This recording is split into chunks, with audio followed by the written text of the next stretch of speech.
یہ جو موقع آتے ہیں نا شب برات کے، شب قدر کے، یہ بنیادی طور پر اللہ تعالیٰ کی طرف سے دی ہوا موقع ہوتا ہے کہ چلو تمہیں چانس دیتے ہیں، پابندی کوئی نہیں، لیکن رب کی طرف سے نا موقع ملتا ہے، چلو تمہیں ایک موقع دیتے ہیں، چلو اپنے آپ کو کلیئر کر لو، تمہیں موقع دیتے ہیں۔ یا اللہ کیا کرے، کچھ بھی نہیں، آ کے نا سچے دل سے 2 رکعتیں پڑھ کے توبہ کرو، عرش کا مالک پچھلے سارے ہی معاف کر دے گا۔ ان لوگوں کی باتوں پہ نہ جائیں جو بلا وجہ پریشان کرتے ہیں لوگوں کو۔ شب برات کا حوالہ بھی نہیں مل رہا، حالانکہ ترمذی شریف میں حدیث موجود ہے، سیاستہ کی روایت ہے ترمذی میں۔ پہلے کہتے ہیں سیاستہ سے دکھاؤ، جب سیاستہ سے مل گئی تو اب اور کدھر جانا ہے؟ اور ابن ماجہ میں موجود ہے مولا علی کی روایت، اور ذرا ترتیب دیکھیے گا، یہ ترمذی کی حدیث ہے، امام ترمذی نے تو پورا باب باندھا ہے 15ویں شعبان پر، پورا باب۔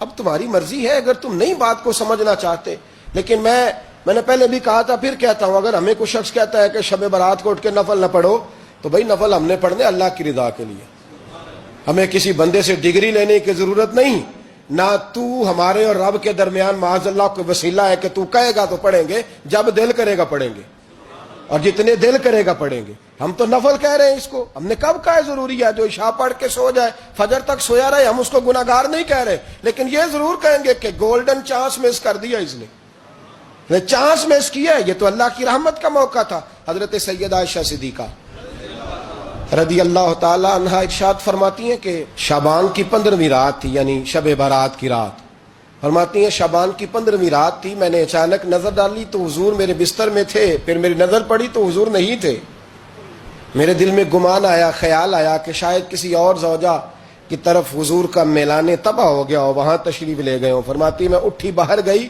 تو نبی کریم علیہ السلام جنت البقیع میں تھے، قریب ایک جگہ پہ حضور دعائیں مانگ رہے تھے۔ فرماتے میں گیا تو حضور فرمانے لگے، ابو بکر کی بیٹی تو نے کیا گمان کیا کہ اللہ کا رسول تیری حق تلفی کرے گا؟ عرض کی حضور آپ مالک ہیں، کہیں اور جانا چاہیں تو میری طرف سے پابندی نہیں۔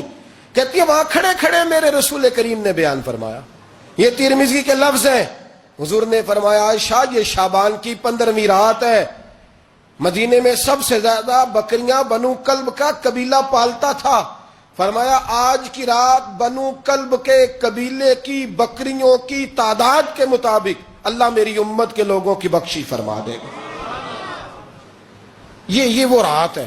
جناب عائشہ صدیقہ رضی اللہ تعالی عنہ نے بات رات کو سنی تنہائی میں، نبی پاک سے رات کو تنہائی میں حضور سے سنی، سویرے جناب عائشہ نے کل امت کو بتائی۔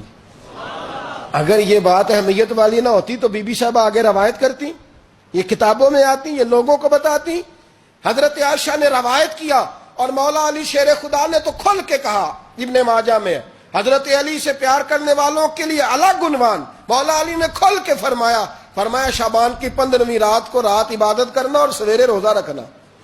حضرت علی کے لفظ بائی نہیں سیاستہ میں، رات کو روز عبادت کرنا، دن کو روزہ رکھنا۔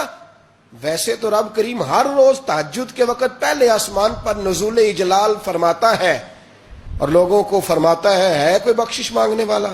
کیا انداز ہے مولا علی شیر خدا حدیث روایت کرتے ہیں، رنگ کیا ہے؟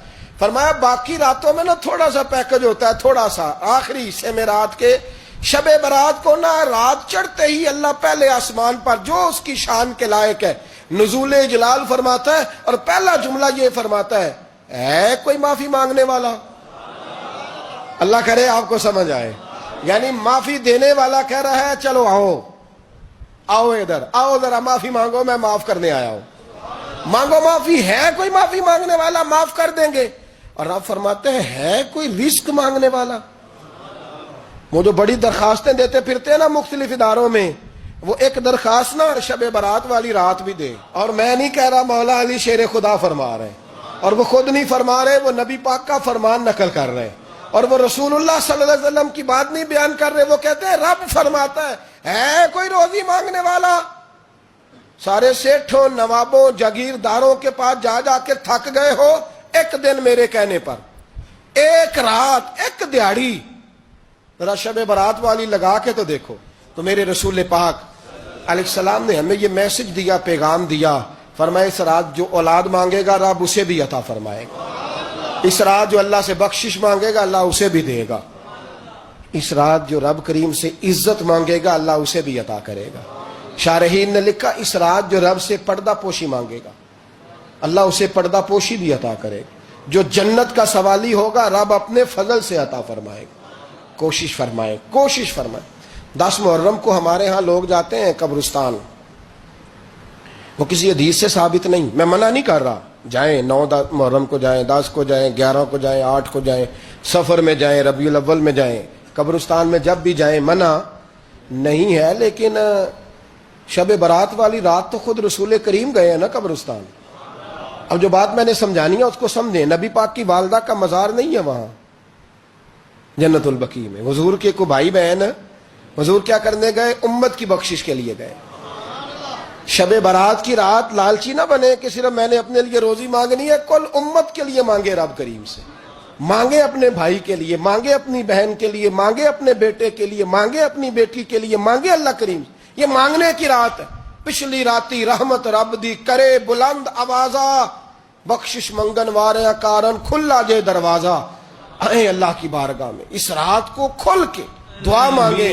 سلام علیکہ یا رسول, سلام علیکہ یا حبیب, سلام علیکہ صلوات اللہ علیکہ.